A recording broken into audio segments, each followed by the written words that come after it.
Martine et Patrick sont en vacances, les vénards, mais ils t'ont laissé de quoi t'occuper.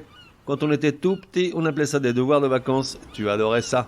Cet été, on fait des fautes mais on se soigne, rediffuse des comprimés que t'aurais pas bien compris, pour réviser avachi sur tes serviettes pchit citron, pour que ça rentre.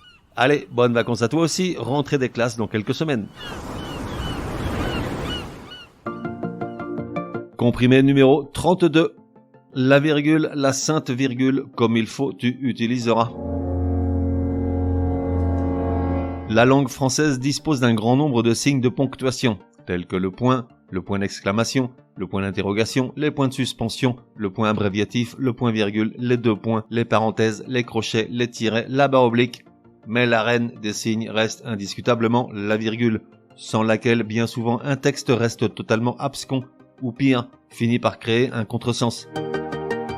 Dite de ponctuation faible, car ne marquant qu'une petite pause dans une phrase, elle n'en demeure pas moins d'une importance capitale. Elle a de multiples fonctions et il est indispensable de savoir l'utiliser de façon adéquate.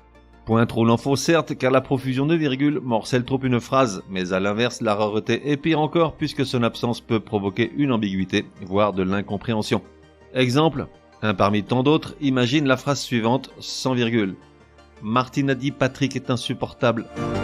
Qui a dit quoi et qui est le super relou dans le couple? Sans virgule, il est impossible de le savoir, ça peut être l'un ou l'autre.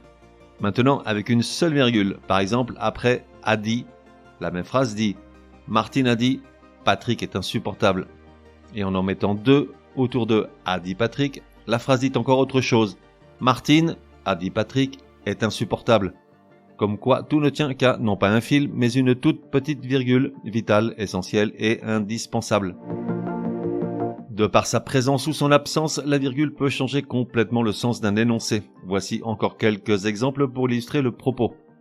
Tout d'abord, avec la phrase « Les employés qui ont obtenu une mutation sont satisfaits », dans laquelle on comprend que seuls les employés qui ont obtenu une mutation sont satisfaits. En revanche, en plaçant seulement deux virgules, on a une phrase qui dit « Les employés qui ont obtenu une mutation sont satisfaits », qui implique que tous les employés ont obtenu une mutation et qu'ils en sont satisfaits. Nouvel exemple avec ces mêmes employés et un adjectif épithète, c'est-à-dire un adjectif adjoint à un nom pour le qualifier, deux tournures. Les employés mécontents se sont prononcés en faveur de la grève. Ou bien, les employés mécontents se sont prononcés en faveur de la grève. Très clairement, la première phrase signifie que seuls les employés mécontents veulent faire grève, tandis que la seconde dit que tous les employés sont mécontents et qu'ils veulent tous faire grève. Ensuite, on a le cas de l'ellipse, qui consiste à supprimer les mots superflus afin d'alléger une phrase tout en signalant au lecteur que des mots sont sous-entendus. Par exemple dans la phrase « Patrick travaille dans la bureautique, Martine dans l'esthétique ». La virgule après Martine permet de ne pas répéter le verbe « travaille ».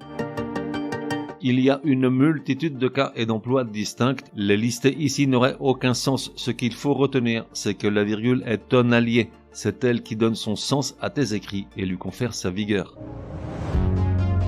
Résumé du comprimé numéro 32. Pour que ça rentre. Comment s'assurer que tes lecteurs ne vont pas comprendre juste le contraire de ce que tu souhaites leur transmettre, si ce n'est grâce à la virgule, la reine des signes de ponctuation, la seule à même de délivrer toutes les nuances dans un écrit. Il y a 1000 cas, impossible de tous les énumérer, surtout dans un résumé. Alors retiens ce simple exemple pour comprendre combien la virgule est essentielle. Un premier énoncé sans virgule, un second avec une seule d'entre elles, après l'avant-dernier mot. Il est l'heure de manger les enfants. Il est l'heure de manger les enfants.